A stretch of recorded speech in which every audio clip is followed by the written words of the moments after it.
இந்த விஷ்ணு பகவானை நம்ம வந்து ரகசிய வழிபாடாக நடக்கிற இந்த இது வந்து எல்லாரும் பயனடையட்டும். நம்ம ஒரு கோவிலாக கட்டினா என்ன, அந்த கோவில் கட்டுறதுக்கு வந்து நம்ம பிரயத்தனம் செய்வோம் அப்படின்னு அவர் வந்து அவருடைய குருவை ஆலோசனை கேட்குறாரு. அந்த குருவும் வந்து ஆலோசனையெல்லாம் சொல்லி பூஜையெல்லாம் செஞ்சு அவருடைய தம்பியான வித்யாபதி அனுப்ப சொல்லி அவரும் வித்யாபதி அவர்களும் வந்து அந்த இடத்தை அடையிறாரு. 2வது நாள் மகாத்மியத்தில் நம்ம பார்த்தது வந்து வித்யாபதி அந்த இடத்தை அடைஞ்சதுக்கப்புறம் அவர் எப்படி நீலமாதவனை வந்து பின்தொடர்ந்து போய் அந்த காட்டு பகுதி அந்த இடத்தெல்லாம் தாண்டி போய் அங்கே இருக்கக்கூடிய அந்த மக்களை வந்து சந்திச்சு அப்புறம் அங்கே வந்து எப்படி நீலமாதவனை வந்து வெளியில் கொண்டு வரலாம் அப்படிங்கிறத வந்து பற்றி அவருடைய இந்திரத்யும்னன் மகாராஜாவும் வந்து மனசில் வந்து ஒரு ஆசை வைத்திருக்காரு. அதன்படி வந்து கோவில் எழுப்ப வேண்டும் சொல்லி விஸ்வவாசு என்கிற ஒரு சிறந்த விஷ்ணு பக்தன் அவர் தான் வந்து அந்த சபர கூட்டத்தின் தலைவராகவும் இருக்கார்.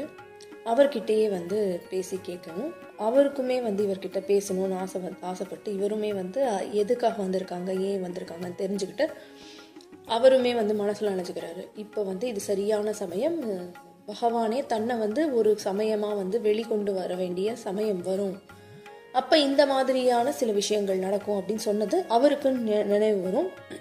கண் கலங்கிட்டு ஆமாம் நம்ம மக்கள் எல்லாருக்குமே தானே பயன்படணும், நம்ம மட்டுமே வந்து சுவாமியை கும்பிடுறதுங்கிறது நம்மளோட சுயநலத்துக்கு மாதிரி தானே இருக்கும், அந்த மாதிரி இருக்கும் அப்படின்னு சொல்லிட்டு அவருமே வந்து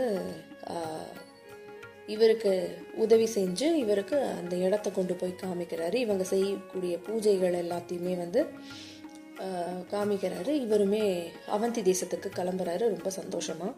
இந்திரத்யும்னன் மகாராஜாவுக்கு சொல்ல போகிறோம் இந்த விஷயத்த அப்படின்னுட்டு. யார்? வித்யாபதி. இது வரைக்கும் நம்ம முதல் பகுதியிலையும் 2வது பகுதியிலையும் 2வது நாளும் என்னென்ன பார்த்தோங்கிறத பார்த்துட்டோம். இன்றைக்கு 3வது நாள் மகாத்மியத்தில் என்ன பார்க்க போகிறோம்? 3வது நாள் மகாத்மியத்தில் நம்ம பார்க்க போகிறது, இவர் அவந்தி தேசத்துக்கு கிளம்பியாச்சு. வித்யாபதி அவர்கள் மிக சந்தோஷமாக அவர் கிளம்பியாச்சு. இதுக்கப்புறம் அவர் கிளம்பின கொஞ்ச நேரம் கழிச்சே பார்த்தா அந்த இடத்துல வந்து நீலமாதவர் இருக்கக்கூடிய இடத்துல பயங்கரமான ஒரு புயல், காற்றழுத்த தாழ்வு மையம், அவ்வளவு ஒரு புயல் ஏற்பட்டு அங்கே இருக்கக்கூடிய மணல் நிலச்சரிவு மாதிரி மணல்கள்லாம் வந்து அப்படியே அந்த ரௌகிணி குண்டத்தை முழுகடிச்சு